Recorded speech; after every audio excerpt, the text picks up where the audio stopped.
கணவன் மனைவி இருவருக்கிடையே இருக்கின்ற காதல் மோகத்திற்கும் புரிதலான அன்பிற்கும் இடையே உள்ள வேறுபாடு தான் இந்த கதை சொல்ல போகுது. கௌசாமி துளசிதாஸ் அப்படின்ற ஒரு முனிவருடைய இளமை காலத்துல நடந்த கதை தான் இது.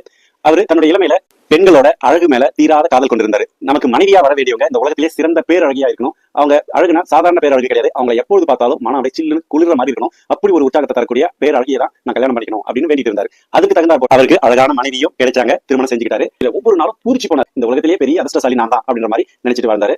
அந்த வாழ்க்கையை சிறப்பாக அனுபவிக்கணும் அப்படின்றதுக்காக தனியா ஒரு பசுமையான ஒரு பூங்கா மாதிரி இருக்கிற ஒரு இடத்துல ஒரு அழகான வீடு கட்டி நிம்மதியா வாழ்ந்துட்டு இருந்தாரு. தினமும் அவரோட மனைவியை வீட்டுல விட்டுட்டு வேலைக்கு போயிட்டு ஒவ்வொரு நாளும் நிம்மதியா வாழ்ந்துட்டு இருந்தாரு. ஒவ்வொரு டைம் வேலை முடிஞ்சு வரும்போதும் இந்த உலகத்திலேயே தலை சிறந்த பொருளா ஒவ்வொரு நாளும் வாங்கிட்டு வந்து அவர் மனைவி கொடுக்கறத வழக்கமா வச்சுட்டு இருந்தாரு. இதே மாதிரி காலங்கள் சில நாள் போயிட்டு இருக்கு. ஒரு கட்டத்துல அவங்க மனைவிக்கு ஒரு சலிப்பு ஏற்படுது.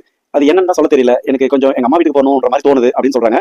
அதுக்கு உடனே ரொம்ப கஷ்டப்படுறாரு. மனைவியோட சின்ன சின்ன அலட்சியமான வார்த்தைகளும் அவரை மிகப்பெரிய அளவுல காயத்தை உண்டு பண்ணுது. இருந்தாலும் அதை அவர் வெளியே காமிச்சிக்காம என்னோடு நீ இருந்தால் உயிரோடு நான் இருப்பேன், நீ இல்லா உலகத்தில் நான் வாழ மாட்டேன் என்று வசனமெல்லாம் பேசுறாரு. என்ன பேசினாலும் அவங்களுக்கு புரியவே மாட்டேங்குது. ஒரு கட்டத்துல அவருக்கு விருப்பம் அதிகமாகி எப்படியாவது நான் இறந்தலான்னு இருக்கிறேன் அப்படின்னு சொல்ல ஆரம்பிக்கிறாங்க. அந்த மாதிரி மட்டும் சொல்லாத, என்னால தாங்க முடியல அப்படின்னு சொல்லிட்டு கோவமா வச்சுட்டு அவரு ஆபீஸ் போயிடாரு. போயிட்டு வந்து ரிட்டர்ன் பார்க்கும்போது அன்னைக்கு ஈவினிங் கதவு பூட்டி இருக்கு. உள்ள போய் பார்க்கும்போது வீட்டுல யாருமே இல்ல. பதட்டமாயி எங்க போயிட்டாங்களோ சுத்தி சுத்தி போய் பாக்குறாரு. என்ன நடந்திருக்கும், ஐயோ அவங்க காலையில அப்படி சொன்னாங்களே, என்ன பண்ணிட்டு இருப்பாங்க, ஏதாவது பிரச்சனை ஆயிடுச்சா, என்ன இருக்கும் என்ன புரியலன்னு சொல்லிட்டு அந்த நேரத்துல வானம் முழுவதும் பயங்கரமா மேகங்கள் இருந்து சூற காற்று மழை பெய்ய ஆரம்பிச்சிச்சு. எப்பயுமே இல்லாத அளவுக்கு இடி மழை பயங்கரமா பெஞ்சிச்சு. ஆனா அவர் என்ன பண்றதுன்னு தெரியாம அவங்க அம்மா வீட்டை நோக்கி ஓடிட்டே இருக்காரு. அவங்க அம்மா வீடு இருந்து 20 கிலோமீட்டர் கண்டல் இருக்கு. இருந்தாலும் அவர் என்ன பண்றதுன்னு தெரியாம ஓடிட்டே இருக்காரு. திடீர்னு குறுக்க எப்போதும் ஓடிட்டு இருக்கிற ஆறுல காட்டாற்று வெள்ளம் வந்து கரப்பண்டு ஓடிட்டு இருக்கு. அது புது கொடூரமான மழையா இருக்கிறதுனால கரப்பு பக்கம் இருந்த அனைத்து மனிதர்களையும் வீடுகளையும் அடிச்சுக்கிட்டு அந்த ஆற்று வெள்ளம் பெருக்கத்து ஓடுது. அதுல என்ன பண்றதுன்னு எதெல்லாம் கிடைக்குதோ அதெல்லாம் பிடிச்சி அந்த ஆற்றை எப்படியாவது கடந்து போகணும்னு முயற்சி பண்றாரு. மிதந்து வந்த மரக்கட்டைகளா அல்லது மனித உடல்களான்னு தெரியல, எல்லாத்தையும் பிடிச்சி எப்படியோ அந்த ஆற்றை கடந்து மீதம் இருக்கிற தூரத்தையும் கடந்து அவங்களுடைய மனைவி வீட்டை அடைஞ்சிட்டாரு.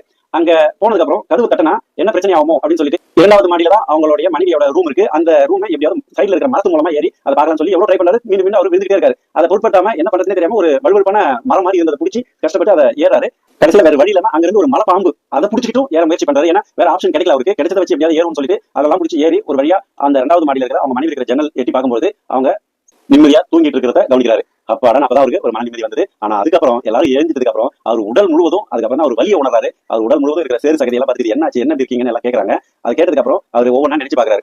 அவர் ஆற்ற கடந்து வரும்போது மனித பிணங்கள் மீது ஏறி வந்த அந்த விஷயங்களையும் அந்த வீட்டுல ஏறும்போது அந்த பாம்பின் மீது எப்படி நம்ம ஏறி வந்தோம், அந்த சேறு சகதி எல்லாம் இருக்க தெரிஞ்சு நமக்குள்ள இந்த ஆற்றல் எங்கிருந்து நமக்கு வந்ததுன்னு சொல்லிட்டு அதை ஒரு நினைச்சுக்கிட்டே ஆச்சரியப்பட்டுக்கிட்டே ஒரு சாதாரண மனிதருக்காக இவ்வளவு நம்ம உயிரை கொடுக்குற அளவுக்கு நம்ம உயிரை துச்சமா மதிச்சிருக்கிறோமே, இதுல இந்த ஆற்றலை வெளிப்படுத்தி இந்த உலகத்துல எவ்வளவோ சாதிக்கலாமே, காதல் என்ற மோகத்துக்காக மட்டுமே இவ்வளவு ஆற்றல் வெளிவருது அப்படின்னா இன்னும் என்னென்ன விஷயங்கள்லாம் அந்த உலகத்துக்கு நம்ம ஆற்றலை பயன்படுத்த முடியும். ஆண்களும் பெண்களும் இருவருமே ஒரு அன்பு என்ற புரிதலை தாண்டி வெறும் காமம் மோகம் அதீத பற்று அப்படின்னு போகும்போது அதை நம்பிக்கையை தக்க வச்சுக்க முடியலன்னா அது அலட்சியமா மாறி வாழ்க்கையை நாசம் பண்ணுது. சோ இந்த மாதிரியான காதல் மோகத்திற்கும் அன்பு உணர்தலுக்கும் நம்ம வித்தியாசத்தை உணர்ந்து இந்த வாழ்க்கையை மேம்படுத்திக் கொள்வோம்.